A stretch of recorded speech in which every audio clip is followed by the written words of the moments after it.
বিভিন্ন সংবাদ মাধ্যমে দ্বারা আমরা জানতে পেলাম যে অমরপুর গার্লস সেকেন্ডারি স্কুলে একজন শিক্ষক সারনেম বণিক, উনি ওনার বিবেকানন্দ বিচার মঞ্চের সদস্যপদ ব্যবহার করে নানারকমভাবে নানারকম ফায়দা লুটার চেষ্টা করছে। উনি ওনার বিবেকানন্দ বিচার মঞ্চের সদস্যপদের নাম দিয়ে ওখানকার প্রিন্সিপালকে ধমকাচ্ছেন এবং ওনার ট্রান্সফার বারবার আটকাচ্ছেন।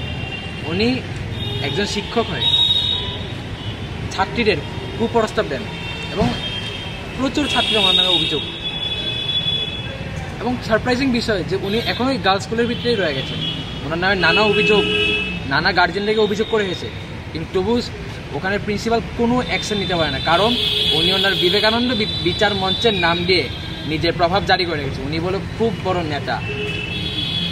আমার প্রশ্ন হচ্ছে গিয়ে মাননীয় মুখ্যমন্ত্রীর কাছে, কারণ উনি শিক্ষার প্রতি সামলাচ্ছেন, যে বিবেকানন্দ বিচার মঞ্চের সদস্য হলে বুঝি মানে শিক্ষার্থীদের সঙ্গে যা ইচ্ছাটা ব্যবহার করা যায়?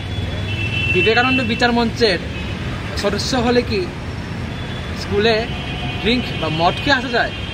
বিবেকানন্দ বিচার মঞ্চের সদস্য হলে কি ছাত্রীদের সঙ্গে বাজে সেক্সুয়াল হ্যারাসমেন্ট, সেক্সুয়াল টক্স করা যায়?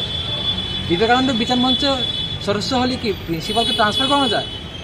আমার এই প্রশ্নগুলো বিবেকানন্দ বিচার মঞ্চের যারা লিডার আছে, যারা উচ্চপদস্থ নেতারা আছে তাদের প্রতি রইল, এবং আমার অনুরোধ থাকবে শিক্ষা দপ্তরের যে মাননীয় মন্ত্রী ইনচার্জ আমাদের মুখ্যমন্ত্রী, যেন এই শিক্ষককে within second without any tolerance suspend করা হোক, কারণ এইসব শিক্ষক আমার দেশের জন্য ক্ষতিকর।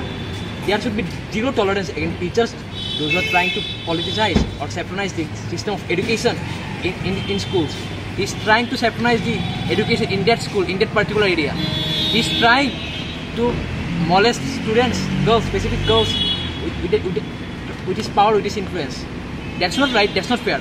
আজকে আমরা ডেপুটেশন দিচ্ছি, আগামী দিনে আমাদের স্কুলের সামনে হুই হাঙ্গামা করবো যদি ওনাকে সাসপেন্ড করা না হয়।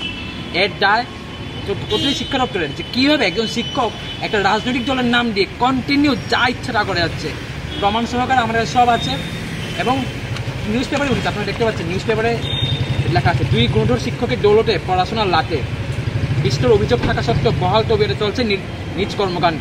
অথচ আমাদের শিক্ষা প্রশাসন ঘুমে, আমাদের শিক্ষামন্ত্রী ঘুমে, তাই আমরা তাদের ঘুম ভাঙাতে এসেছি। তাদের ঘুম যদি না ভাঙে আমরা পরবর্তী পদক্ষেপে যাব।